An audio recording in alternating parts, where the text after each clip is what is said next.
শুখা মরশুম পেরোতে চললেও এখনও গঙ্গা ভাঙন রোধের কাজ শুরুই হয়নি। ফলে ঘুম ছুটেছে গঙ্গাপাড়ের মানুষজনের। কালীপুজোর পর থেকে বর্ষা শুরুর আগে পর্যন্ত শুখা মরশুম হিসেবে বিবেচিত হয়। মতুয়া ১ নম্বর ব্লকের গঙ্গা ভাঙন দুর্গত মহানন্দটোলা ও বিলাইমারি গ্রাম পঞ্চায়েতের মানুষজন অনেকদিন ধরেই দাবি জানাচ্ছেন শুখা মরশুমে গঙ্গা ভাঙন রোধের কাজ শুরু করা হোক, তাতে মাটি কিছুটা বাঁচবে।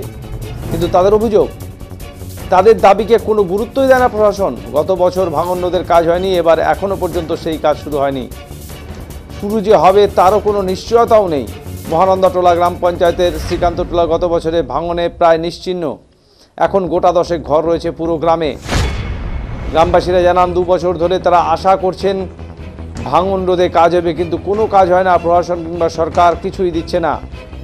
তারা বলেন তাদের আর কি চাওয়ার আছে, তাদের ঘর আর গ্রাম ছেড়ে অন্য কোথাও আশ্রয় নিতে হবে। মন্দির থেকে এখন নদীর দূরত্ব 25 মিটারের বেশি নয়। 50 মিটার দূরে মুলিরামটোলা প্রাথমিক স্কুল, এবার স্কুলটাও আর থাকবে কিনা রয়েছে সন্দেহ। কালীপুজোর পর থেকে ভাঙন রোধের কাজ করার ভালো সময়, 6 মাস শুখা মরশুম চলে। এখন সময় পেরোতে চলেছে। আর কবে ভাঙন রোধের কাজ শুরু হবে? শ্রাবণ মাস, যখন নদী পার কাটবে, বন্যা হবে তখন। এখন সেই কাজ করার সময়। চৈত্র মাস শুরু হয়ে গিয়েছে, বৈশাখ আসছে, এখনও কাজ শুরু করলে কিছুটা রক্ষা ছিল। প্রশাসন শুধু তারিখ দিয়ে চলেছে। ভাঙন রোধের কাজ হবে কিনা তা নিয়ে দিদি বা দাদা কেউ সিদ্ধান্ত নিতে পারেনি বলে অভিযোগ করতে শুরু করেছেন এই গঙ্গাপাড়ের ভাঙন কবলিত এলাকার মানুষেরা।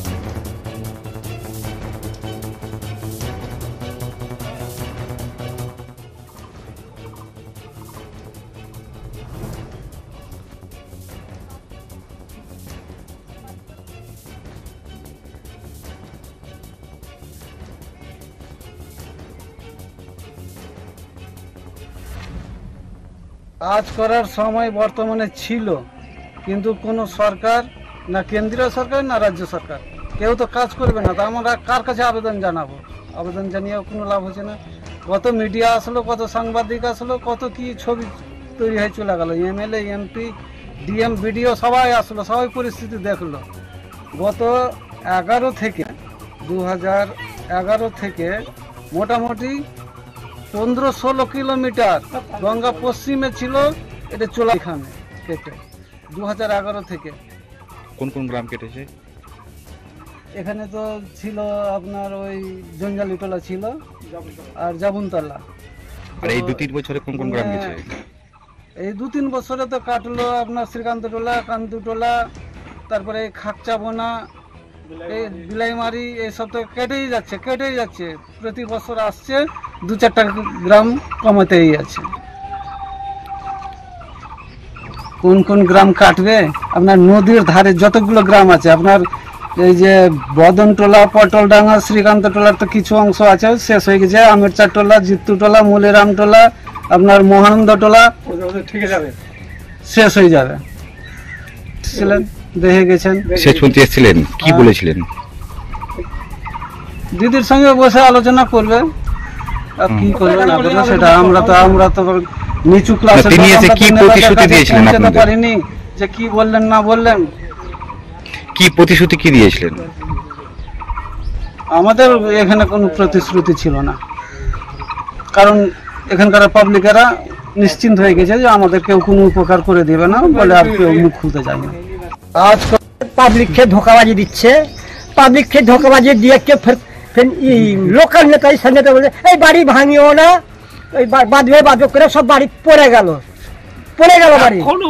তারপরে এখনো কোনো সিদ্ধান্ত নেই আমাদের, না মমতা দিদির সিদ্ধান্ত, না আমাদের এই মোদি দাদার সিদ্ধান্ত, কোনো কিছু নেই। পড়ছে পড়ুক, মরছে মরুক, আর লোকাল নেতার পেশা হচ্ছে হোক।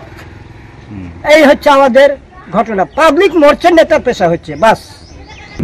না কোনো কর্মই হয়নি। 2-4 কে বলছে যে 21 কোটি টাকার কাজ হয়েছে, 21টা বস্তা পড়ে আছে।